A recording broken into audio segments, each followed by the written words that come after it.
nosotros. Quiero que venga conmigo al libro de Santiago, capítulo número 4, versículo número 7. Y dice la palabra del Señor de esta manera: así que sométanse a Dios, resistan al diablo y él huirá de ustedes. Que dice: sométanse a Dios. Dice: así que sométanse. De este versículo hemos hablado, ya creo que vamos como 4 o 5 semanas, creo que está la quinta semana, donde hemos hablado de lo que es someternos. Y hemos hablado que esa palabra sometimiento es una expresión militar. No es una sugerencia, hey, si quieres, si te queda fácil, si de pronto quieres, o como diríamos coloquialmente o grosero, si te da la gana someterte a Dios. Ahí no está diciendo, hey, si quieres, si te queda tiempo, sométete. Esa es una expresión, no, ojo acá lo que digo, no es si opcional, sino que es una expresión de militar, sométete. Y hemos hablado de que la relación con Cristo, con la iglesia, es muy parecida a la relación que hay entre los esposos. Y de ahí fue que salió toda esta serie, porque habla que el hombre debe someterse a Cristo, así como Cristo está sometido al Padre. Y entonces empieza a hablar de que la mujer se someta al hombre, el hombre se someta a Cristo, Cristo se somete al Padre. Entonces nos habla de una jerarquía tanto divina, pero también hay una jerarquía humana. Y ahí hemos venido hablando de ese sometimiento. Todo eso nos ha llevado a someternos. Y entonces hemos hablado de a quién nos debemos someter. Vimos que debemos someternos a Dios, someternos los unos a los otros en reverencia a Cristo, someternos entre los esposos, el cónyuge debe someterse. Y cuando hablamos también de sometimiento, no estamos hablando de doblegar, de humillar, de maltratar. Por eso es que a algunas personas les cuesta someterse. ¿Y por qué les cuesta? Porque no quieren soltar de entregar a otra persona, y dice, pero es que ¿qué va a hacer conmigo? De pronto se va a aprovechar, y por eso nos cuesta someternos, porque nos cuesta entregar. Entonces la Biblia nos habla de ese orden. Dentro de todo hemos hablado de someternos al gobierno, de someternos al jefe, así sea el jefe difícil. Leímos una versión de la Biblia donde habla de que así sea un jefe fastidioso. Y hablamos de muchas veces no se tiene el jefe que uno quisiera. Hay veces uno quisiera tener un jefe espectacular que fuera así, y uno lo arma, como cuando uno arma ese rompecabezas de la esposa perfecta. Una vez un muchacho me decía de aquí de la iglesia, le hablé con él y le preguntaba, y le decía, hola, ¿usted qué hace? Pelado que casi no hablaba, casi no compartía mucho, lo veía muy retraído. Y un día me le acerqué y le dije, venga, ¿y usted qué hace? Pues sabía cómo se llamaba, su familia, etcétera. Y entonces tuve una conversación con él y le dije, venga, ¿usted qué hace? ¿Usted qué estudia, trabaja? Porque un pelado por ahí de unos 22, 23 años. Y le dije, ¿usted qué hace? ¿Usted estudia, trabaja? ¿Qué hace? ¿Qué hace? Y él me dijo, no, ya salí del colegio, ya me gradué. Y yo le dije, ¿y no entró a estudiar algo más? Y me dijo, no, la verdad, no sé qué estudiar. Y yo le dije, ¿y por qué no hace algo mientras que define qué estudiar, para que no pierda el tiempo? Le dije, ¿por qué no entra como mínimo al SENA? Y no porque el SENA sea malo, el SENA es espectacular. Y le dije, pero yo quería motivarlo a que hiciera algo. Y le dije, ok, y entonces trabaja. Y dijo, no, nada, estoy en la casa, mi papá y mi mamá me mantienen. Y yo, oh, qué maravilla. Y entonces le dije, ¿y tiene novia? Dijo, no, tampoco tengo novia. Y entonces ahí me le metí y le dije, ¿y se quiere casar algún día, formar una familia, formar un hogar? Y me dijo, sí. Y se le abrieron los ojos y se le iluminaron. Entonces yo vi que por ahí me le podía meter. Y le dije, qué bien, qué bueno. Y entonces, claro, yo todo contento, porque yo dije, tremendo, quiere casarse, quiere formar una familia. Y entonces le dije, ¿y cómo es la persona ideal? Y me la empezó a describir. Oiga, empezó a describir, no, quiero que sea una mujer así, que sea asá, que sea de esto. Y la empezó a describir. Y yo dije, vea, el hombre no sabe para dónde va en la vida, pero buen gusto sí tiene. Y entonces yo le dije y le pregunté y le dije, Julano, Y el día que aparezca esa mujer que usted ha detallado y que la tiene como clara, el día que aparezca esa muchacha, sí se fijará en un hombre como usted.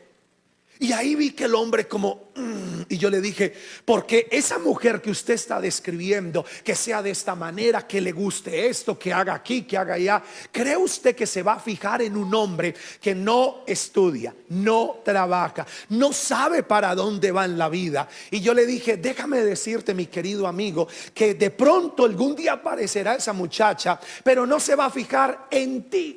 Y no porque seas feo, porque el tipo tenía su tumbao. Y yo le dije, no por eso, sino porque ese tipo de mujer no se va a fijar en un tipo de hombre como usted. Y no porque sea malo ni nada, sino que no sabe para dónde va. Entonces yo le dije, ¿por qué más bien no se convierte en el hombre que cuando aparezca una muchacha así se fije en ti? Y entonces ahí lo quebré y él se le aguaron los ojos y me dijo, ayúdeme. Es que no sé cómo hacerlo. Y ahí es donde entendí que no era que no quería o no tenía planes en su vida, era que estaba perdido.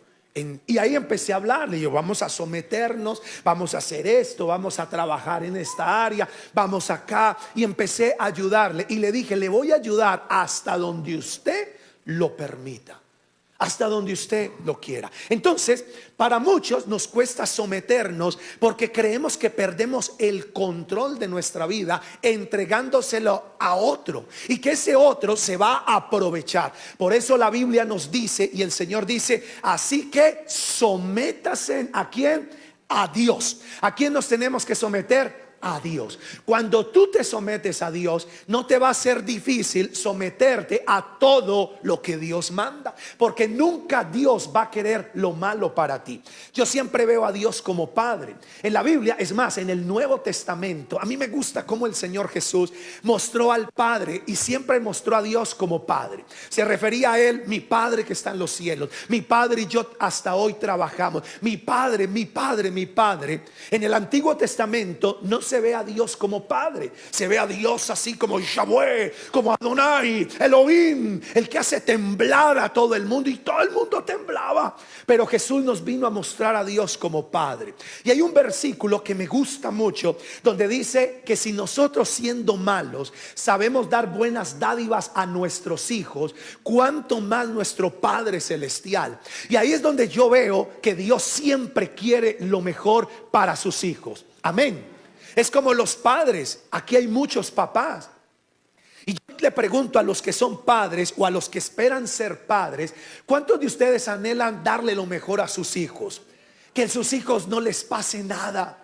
Por eso uno como padre, las madres se levantan en las mañanas, los papás llevan a los hijos al colegio, los dejan en la puerta y esperan a que entre, y no porque les tenga, no, sino que quieren que no les pase nada entre la puerta, entre el andén y la puerta. Y yo siempre veo que se despiden de ellos, hijo, que te vaya bien, y lo abraza, lo bendice. Pero yo nunca demoniado el viejo que diga, hey, que te vaya mal, que se te coman la lonchera los compañeritos, que te tiren el cuaderno al piso y te lo pisen y te rasguen la maleta y te rompan el uniforme.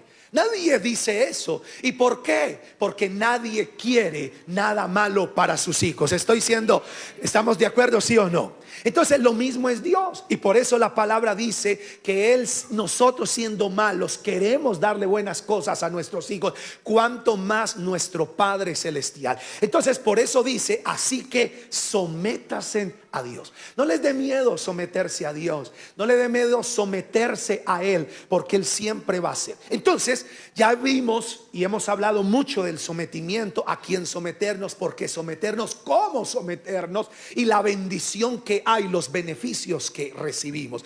Y aquí dice un punto seguido y dice, resistan al diablo. ¿Y qué va a pasar? Y el diablo huirá. Por eso es que este mensaje lo titulé así, huirá de ustedes. ¿Cuándo va a huir el enemigo de nosotros?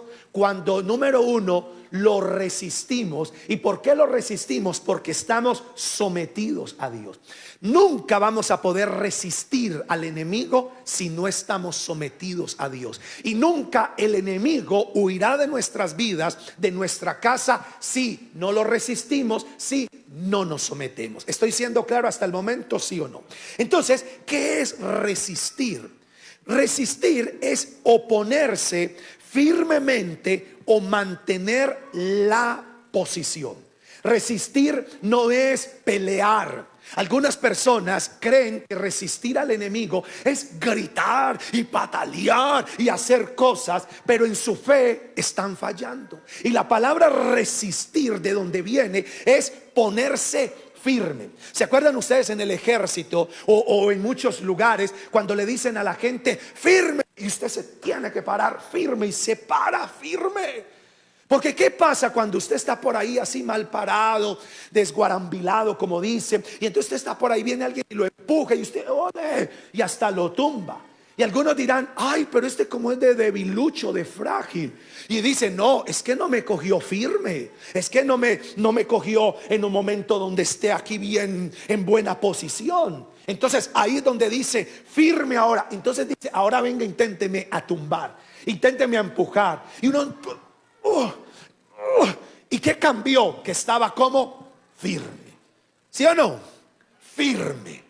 Eso es lo que dice el Señor. Y entonces, ¿firmes en qué? Y les voy a mostrar lo que la palabra nos manda a estar firmes. Entonces, firmes es ponerse, mantener la posición.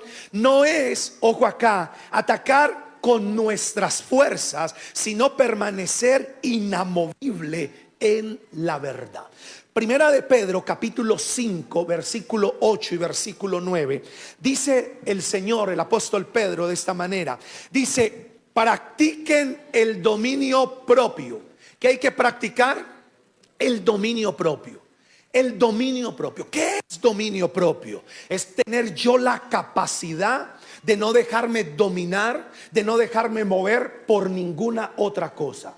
Eso es. Entonces dice el apóstol Pedro, practiquen el dominio propio. ¿Y qué dice más? Y manténgase alerta. ¿Cómo hay que mantenernos alerta? Otra versión de la Biblia dice que estemos ahí, pendientes. O sea, firmes. No ahí como si nada estuviera pasando. Firmes, alerta, estén pendientes. Sigue diciendo el apóstol Pedro. Dice, manténgase en alerta. Su enemigo, el diablo. ¿Quién? El enemigo. ¿Y quién es el enemigo nuestro? El diablo. Entonces el enemigo, el diablo, que dice la palabra, ronda como león rugiente. O sea que el enemigo anda ahí mirando. Yo no sé usted qué siente. Yo no sé usted qué sentiría al darse cuenta que tiene a un león dándole vueltas, mirándolo a cada momento. ¿Y usted qué hace? Dios mío. Y a veces veo esos domadores de leones. Y yo un día me preguntaba y decía, ¿por qué un domador de león, en vez de tener una escopeta o algo para tener listo si el león lo ataca, tienes una butaca, una silla? ¿Saben ustedes que tiene una butaca de 4 patas? ¿Y por qué de 4 patas? Porque resulta que el león no se puede concentrar en las 4, pero sí se concentra. Y entonces cuando el hombre le muestra la butaca, el león no puede concentrarse en una, sino que hay 4, y entonces por eso lo puede allí. Y tiene que estar, imagínese donde ese domador o donde esa persona se descuide por un momento y el león esté ahí, mira, y baje la butaca y alguien le hable, ole, ¿qué más? Cuando mire, se lo comió. Se lo devoró. ¿Y por qué? Porque no estuvo alerta. Entonces la palabra dice, manténgase en alerta. Su enemigo el diablo ronda como león rugiente, buscando a quien puede devorar. Y aquí es donde voy a empezar a hablarles, que anda buscando a quien puede devorar. Entonces, ¿a quién está descuidado? ¿Quién anda por ahí que no está resistiendo, que no está sometido? Y empezaríamos a hablar de puertas que se abren espiritualmente. Y ya les voy a mostrar, no me voy a adelantar. Versículo número 8, para que vean cómo se resiste al enemigo para que huya de nosotros. Y el versículo número 9 dice: resístanlo. ¿Qué dice? Resístanlo. Y resistir es buena posición, es estar firme en la verdad, en lo que creo.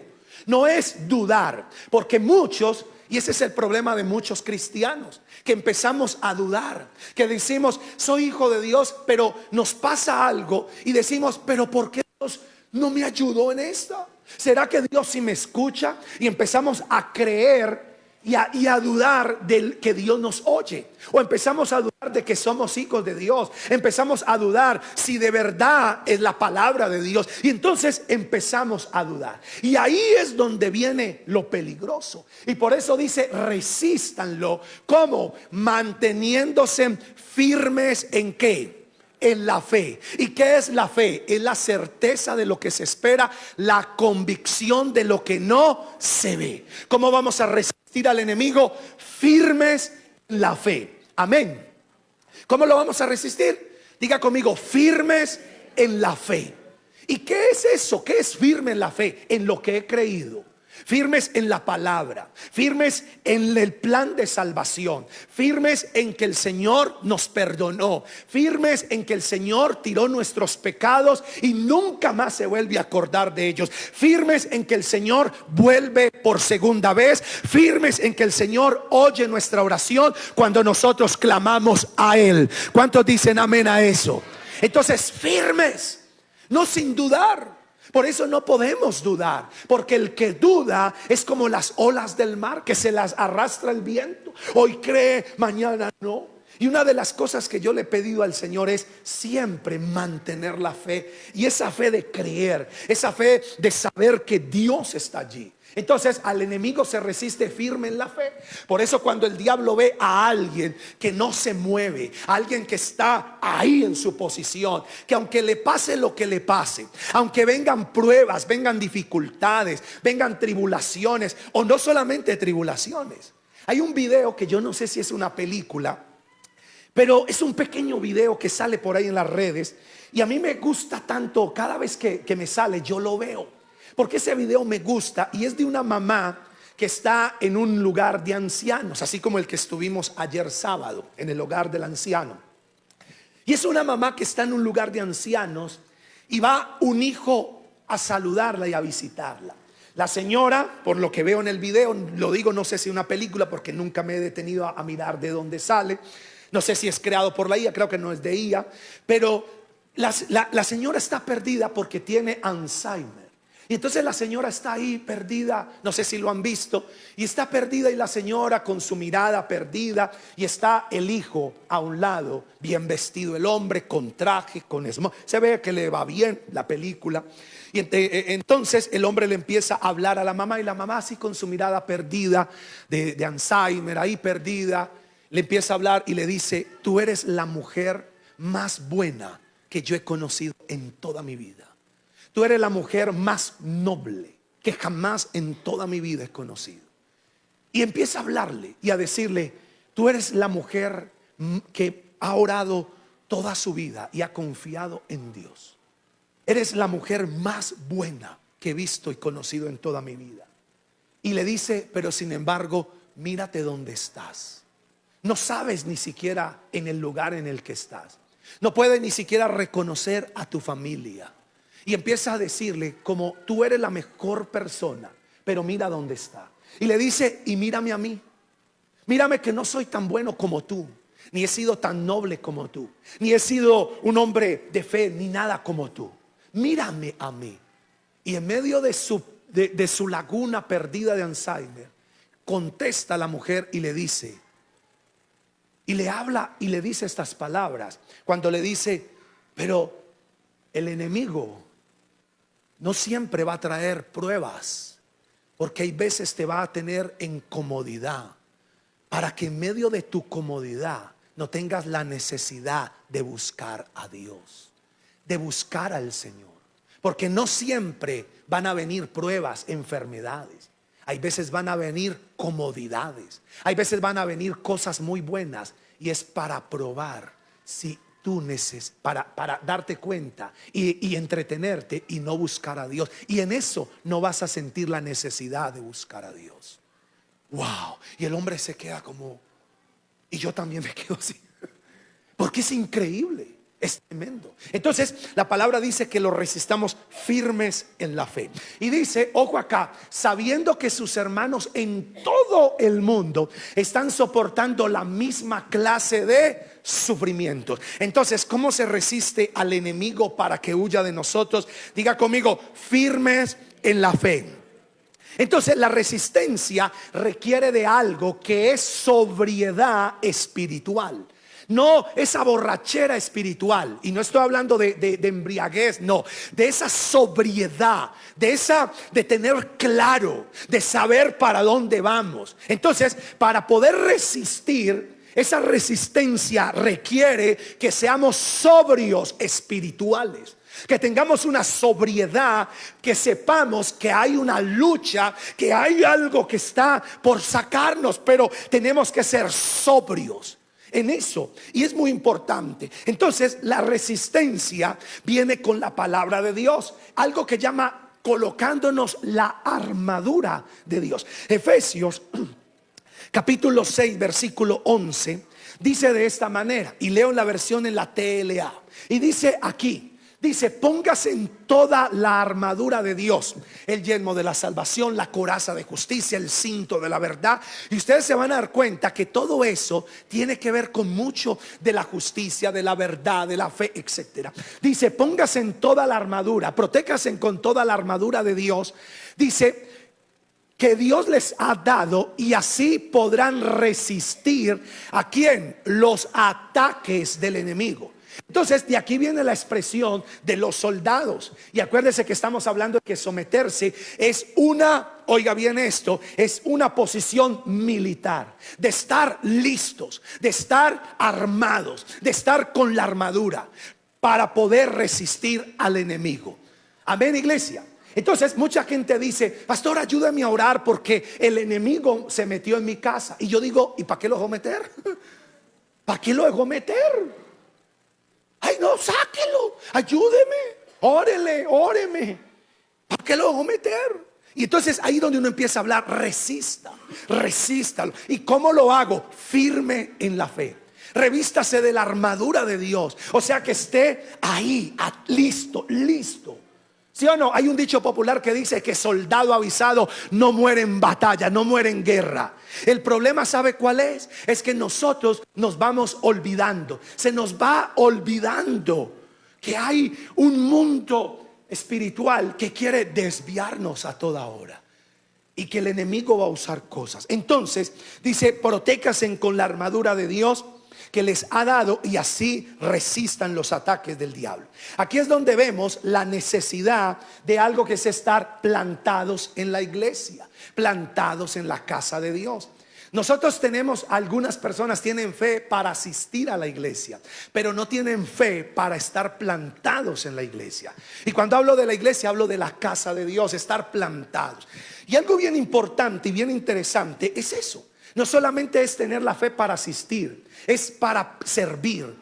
Que tu vida sea un servicio a Dios todo el tiempo, y que los cambios que estamos logrando a través de la palabra los mantengamos en el tiempo. Ese es un problema muy serio que tenemos nosotros los seres humanos, cuando no tenemos disciplina, y cuando esas disciplinas no las practicamos. Entonces, ¿qué sucede? Que el Espíritu Santo nos empieza a hablar y nos empieza a decir lo que tenemos que hacer, pero lo hacemos un día, 2 días, 3 días, pero a la semana siguiente se nos olvida. Y entonces no somos constantes en esos cambios, no somos constantes en esas disciplinas, y al no ser constantes, pues volvemos otra vez ¿a dónde? Atrás. En estos días me pasó algo, y a principio de año Tuvimos un ayuno de 40 días y tuvimos el ayuno de 40 días. Ahora estamos próximos a entrar en un ayuno de 21 días, que es ayuno de santificación, de pedirle al Señor que limpie nuestras vidas. Y estamos ministrando a todos, estamos ministrando a todo el equipo de trabajo, el staff, y les estamos hablando y ministrando personal para poder ir a entrar en ese ayuno. Y ese ayuno tiene un fin, un propósito, y es todavía identificar cuáles son las luchas que hay en nuestras vidas, con qué estamos luchando todavía, cosas de nuestro pasado que aún pueden que estén ahí esas luchas. Y entonces identificando, mirando, ¿para qué? Para que cuando hagamos el ayuno verdaderamente cumpla su propósito y podamos ser limpios, santificados. Amén. Y entonces de eso se trata la administración. No es que haya parejas cada jueves, no, la administración de parejas de este jueves es eso. No es una noche romántica, no es una cena de parejas, es una ministración de parejas. Es saber cómo estás con tu pareja, es poder identificar cómo está tu relación con tu esposa, con tu esposo, es saber cómo está tu intimidad sexual con ella. Es cómo está tu intimidad, y no es para que lo ventile y lo cuente a todo el mundo. No, no es eso. Es poder decirle: Señor, mi vida de pareja está pasando por esto, pero lo he guardado. Y entonces al ir guardando esas cosas, ahí es donde el enemigo aprovecha y empieza a devorar. Y entonces estamos hablando de una administración de parejas.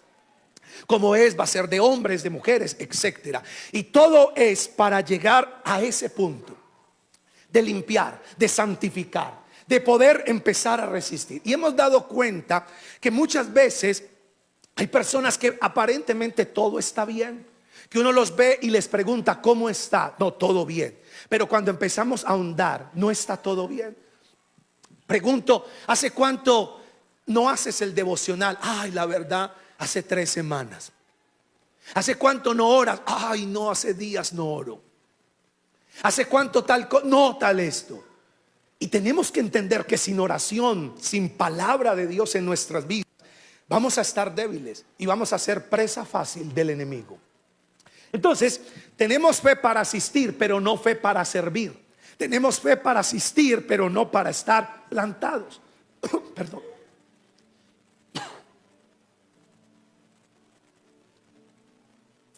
No para estar plantados. Hechos capítulo 5 versículo 12 dice de esta manera, iglesia, para mostrarte algo. Entonces dice: los seguidores de Jesús iban al templo, ¿cuántos días? Todos los días. No estamos pidiendo que vengan al templo todos los días. Dice: y también se reunían en las casas. Esto es lo que nosotros como iglesia hemos llamado grupos de conexión. Ellos se reunían por las casas. Nosotros lo hacemos aquí en la iglesia, en una cafetería, en un cafecito, en algún lugar. La semana nos reunimos en un café y tomamos limonada de coco deliciosa. Deliciosa. Y otros pidieron limonada de, ¿qué fue? De mango biche. Entonces dice: los seguidores de Jesús iban al templo todos los días y también se reunían en las casas. Los apóstoles, por su parte, no dejaban de enseñar y de anunciar la buena noticia acerca de ¿quién? De Jesús, el Rey, el elegido de Dios. Entonces ellos iban al templo, pero también se reunían por las casas, lo que nosotros llamamos grupos de conexión. ¿Para qué son los grupos? Y aquí es donde le voy a mostrar algo, porque le voy a decir primero qué es un grupo y qué no es un grupo después. Entonces el propósito del grupo, o de lo que dice el versículo, es conectarse y ser parte de la iglesia. Conectarse. Por eso el punto de partida es un grupo. ¿Y por qué? Porque ahí es donde usted se puede conectar, puede hacer parte, donde se relaciona con otras personas, donde usted se va a dar cuenta que hay otras personas que están pasando por lo mismo que usted o peor que usted, y se puede fortalecer. Ayer el grupo que llegó de la casa del anciano llegaron felices, contentos. Y le pregunto yo a mi esposa: ¿cómo les fue? ¿Cómo fue? ¿Cómo terminaron? Y dijo: muy bien, pero viene uno como con el corazón arrugado. Viene uno como con el corazón triste. Y yo le dije: ¿por qué? ¿Pasó algo? Y me dijo: no, Es que no poder hacer más, no poder ayudarlo, no poder hacer algo más por ellos. Les pregunté a otros, ¿qué más? ¿Cómo le fue? Y dijo, triste, porque qué duro es saber que nuestras vidas van a terminar en esas edades. Y yo le dije, es que cuando uno va a un ancianato, una casa de hogar de ancianos, o a un hospital de urgencia, en emergencia, ahí donde uno se pone como los pies en la tierra, ahí donde uno como que es consciente y uno dice, Dios mío, ¿cuántos están enfermos? ¿Cuántos están muriendo? Pero también en un hogar de ancianos dice, Padre Celestial, para allá voy. Y la pregunta es, ¿te estás preparando para tu vejez? Porque en eso no pensamos. No pensamos en cómo va a pasar los años, cómo va a ser tu vida. Y aquí es donde entra algo. Porque tú dices, Dios mío, ¿cómo va a ser? Y yo te digo a ti, ¿estás buscando a Dios en tu juventud para que en la vejez estés como olivo verde en la casa de Dios? Para que sigas fructificando. Se nos olvida. Y por eso es que es importante relacionarnos con otras personas. El grupo de conexión tiene como propósito ser escuchados y motivados. También conocer más la palabra de Dios. Llevar a sus amigos a ese espacio donde puedan compartir. También tiene como propósito que sean formados y supervisados en su proceso de formación, en ese proceso de formación cristiana. Sean probados y aprobados para ayudar, para servir, que usen sus dones y disfruten de los beneficios. Y les vamos a unas foticos de los grupos. Hay miles de fotos, pero saqué unas cuanticas. No fueron escogidas ahí, sino seleccionadas. Pudimos con los muchachos, grupos de mujeres, yendo a... Esto fue una finca que fuimos y algunos por eso dicen, ay, la iglesia nunca hace un retiro, nunca hace un ayuno, nunca vamos. Sí lo hacemos. Lo que pasa es que usted no ha disfrutado de los beneficios por no estar conectado y plantado. Estaban allí en grupos, los muchachos recibiendo, los niños recibiendo, vea, vaqueros, qué lindo, recibiendo, y muchas otras cosas más que se hacen en los grupos. Y aquí es donde yo quiero que todos entendamos la importancia de estar conectados, porque nos vamos a fortalecer en la fe, porque nos vamos a ayudar y vamos a estar firmes contra las acechanzas del enemigo. Amén, iglesia. Y lo vamos a resistir y va a huir de nosotros. Va a huir de nosotros.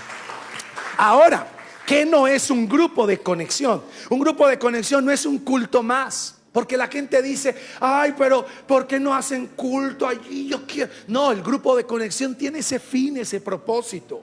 ¿Ese fin de qué? De poder escuchar, de poder fortalecer, de poder orar por las personas, por los que están en necesidad. Ahí nos damos cuenta qué necesidad tiene la iglesia de plata. ¿Qué día con los hombres fuimos a ayudar a una familia que no tenían comida, que le estaban cortando los servicios? Y como grupo de conexión nos fuimos, le llevamos mercado, le llevamos comida a esa familia, les pagamos los recibos y les dimos algo de tranquilidad. Oramos por ellos, les dijimos que el Señor está ahí obrando, el Señor está allí. Y eso fortalece nuestra fe. Eso nos ayuda a estar firmes ahí para que el enemigo huya y se tenga que ir de nosotros, porque hay un pueblo que lo resiste firmes en la fe. Y sigue diciendo acá, entonces un grupo no es un culto más, no es otra reunión al que le toca ir a la gente, sino que es un lugar donde nosotros vamos. Y viene la promesa. Entonces, ¿cuál es la promesa? Huirá de nosotros. El diablo no es omnipresente, omnisciente ni omnipotente como es Dios. El diablo tiene que ir ante un creyente sometido a Dios y resiste al enemigo. Él se tiene que ir legalmente. El diablo está obligado a irse legalmente. ¿Por qué? Porque lo estamos resistiendo firmes en la fe, lo estamos resistiendo sometidos a Dios y se tiene que ir. Entonces, el diablo no es que deje de existir. Ay, sí, que se vaya y deje de existir. No, Él no va a dejar de existir, sino que va a abandonar el asedio actual, porque ya no va a encontrar un asidero. O sea que ya no va a tener puertas abiertas en su vida por donde meterse. Puertas como cuáles, como el desorden, la desobediencia, los pecados sexuales, la idolatría, la brujería, la hechicería, pero también el rencor, el odio, el resentimiento. Y yo les pregunto, cuando hablamos de la administración, hay personas que oran, que se congregan, que cantan, que adoran, que hacen, pero tienen odio en su corazón todavía contra su papá, porque los abandonó. Pero son cristianos buenos, que uno dice, hombre, es un buen cristiano. Pero cuando hablamos del papá y le dice, hey, y tu papá, no me mencione a ese señor. ¿Por qué? Porque ese señor me abusó cuando era un niño. Porque ese señor me abandonó. ¿Por qué tal cosa? Otros, cuando tienen a su expareja que fracasaron en el hogar o en el noviazgo, y dicen, no me mencione a esa señora, porque eso fue lo peor que me pudo haber pasado en mi vida. Pero es un hombre que ora, es un hombre que canta, es un hombre que se congrega, pero tiene en su corazón amargura, odio y rencor todavía.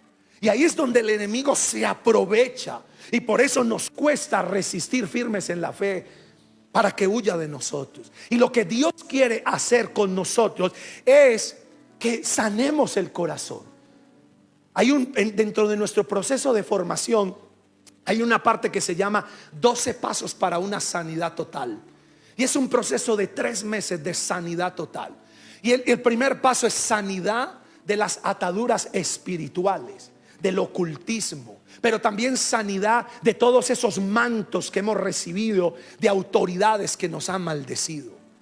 Sanidad de las ataduras espirituales, pero también hay sanidad emocional, sanidad de la mente, sanidad financiera, económica, romper con eso, sanidad de las relaciones, sanidad sexual. Oiga bien esto, es un tema bien fuerte, de sanidad sexual, de limpiar nuestro cuerpo. ¿Saben ustedes que nuestro cuerpo es templo del Espíritu Santo? Y cuando nosotros tenemos relaciones sexuales con otras personas que no es nuestro cónyuge, hay una conexión, hay un traspaso de cosas. Por eso, perdónenme que diga de esta manera, porque al que tengo confianza se lo digo, y como tengo mucha confianza con ustedes, lo puedo decir. Hay gente que me dice, hay veces, una vez me dijo un muchacho, un hombre, y me dijo, pastor, yo no sé qué pasó en mi vida, porque todo iba bien, iba avanzando, iba así, acá, papá, y hablaba. Y entonces digo, y de un tiempo para acá, algo pasó. Hubo como un punto de quiebre, algo sucedió. Entonces yo le dije, bueno, empecé a indagarle, porque estaba en consejería con él, y le empecé a decir, bueno, ¿y cómo es tu relación con Dios? ¿Cómo es tu compromiso con Dios? Bueno, así, papá, me empezó a hablar. Bueno, ¿cómo es tu vida esta, aquí, allá, lo otro?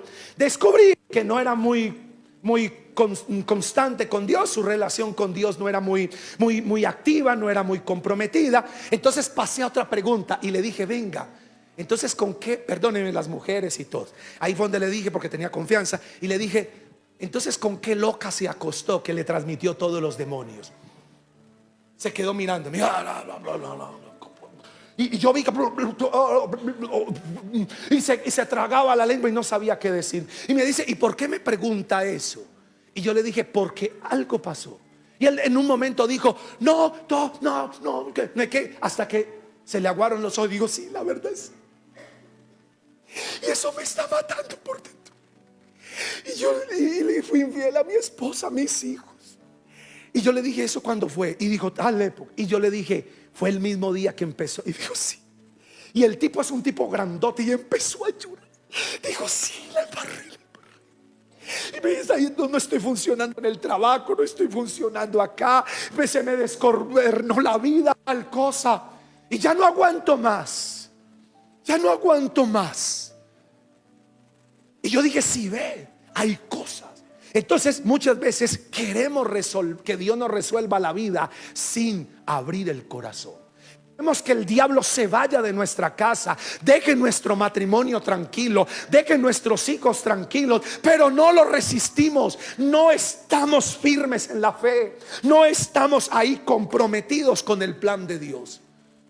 Él no se va a ir. Mire, te tengo noticias: el diablo no te va a dejar en paz si tú no lo resistes firme en la fe. No te va a dejar, no te va a dejar.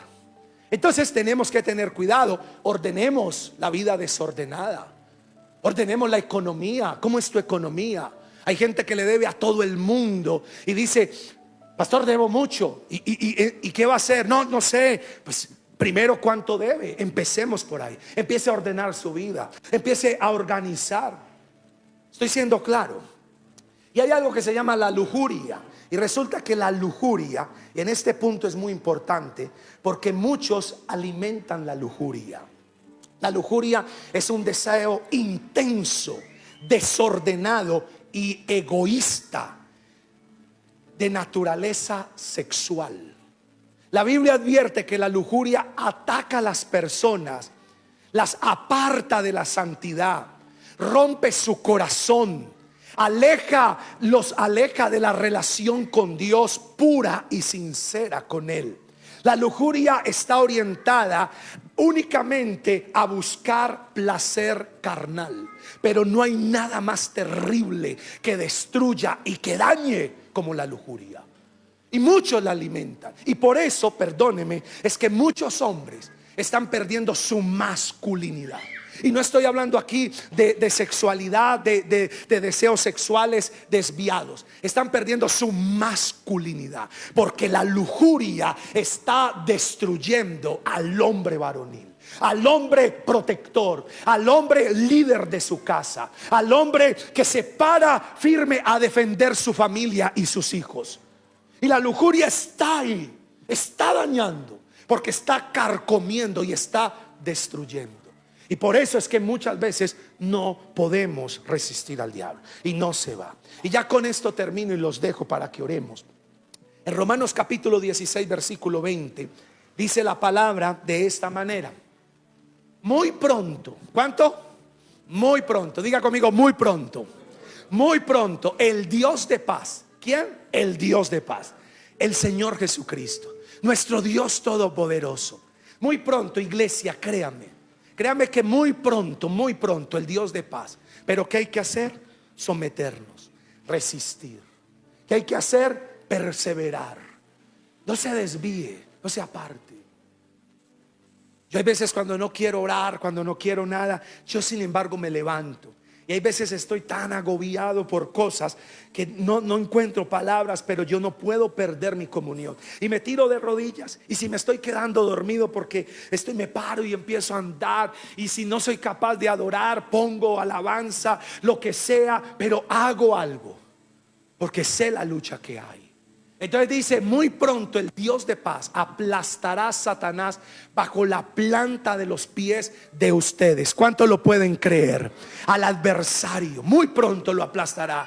Dice: que la gracia de nuestro Señor Jesús sea con todos ustedes. Amén. Entonces dice la palabra, y termino allí: sométase a Dios. Así que sométase a Dios, resistan al diablo firmes en la fe, y el diablo, ¿qué va a hacer de nuestras vidas? Huirá de nuestras vidas, de nuestra casa. Huirá. Tiene que huir, tiene que salir, va a huir. Y ahí vamos a ver la bendición. Quiero que se ponga sobre sus pies y vamos a orar al Señor en esta hora.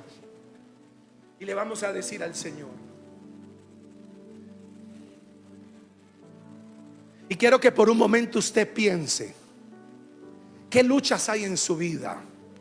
¿Qué cosas no ha podido perdonar? ¿Qué cosas de su pasado todavía tiene? ¿Con qué está luchando? Si aún le cuesta someterse a Dios. Someterse es meterse bajo la sombrilla de Dios. Someterse es meterse bajo la protección de Dios. Es decirle: Señor, yo me someto a ti. Es de decirle: Dios, aquí yo estoy delante de ti. Mire, muchas veces no lo hacemos, pero hoy tenemos que hacerlo. Y sométete a Dios. Oro para que el Espíritu Santo empiece a mostrarte qué hay en tu corazón, qué cosas hay, qué problemas hay que están ahí escondidas. Eres un buen cristiano, yo no te estoy diciendo que eres mal cristiano, pero qué cosas hay en tu vida desorden. A lo mejor eres buen cristiano, pero tu vida financiera es un fiasco, es un desorden. Le debes a todo el mundo. Tienes problemas con deudas. No eres capaz de romper eso. Y muchas veces dicen, es que mi papá siempre fue así. Vamos a romperlo. Algunos son buenos cristianos, se congregan, tienen un hogar lindo, pero en su matrimonio, en su casa, no está el orden de Dios. No se puede hablarle a la esposa porque se pone histérica. El hombre no puede ejercer su dominio allí y ejercer porque no hay orden de Dios. Y es un lindo matrimonio, pero no está. Y quiero que ustedes ahí donde están vamos a orar. Señor, en esta hora, Dios mío, lo que más anhelamos, lo que más queremos es que el diablo huya de nuestras vidas. Es que el enemigo se vaya de nuestras casas. Señor, ya no puedo más si tú no estás, Señor. Señor, en el nombre de Jesús, ven y toma tu lugar, Señor.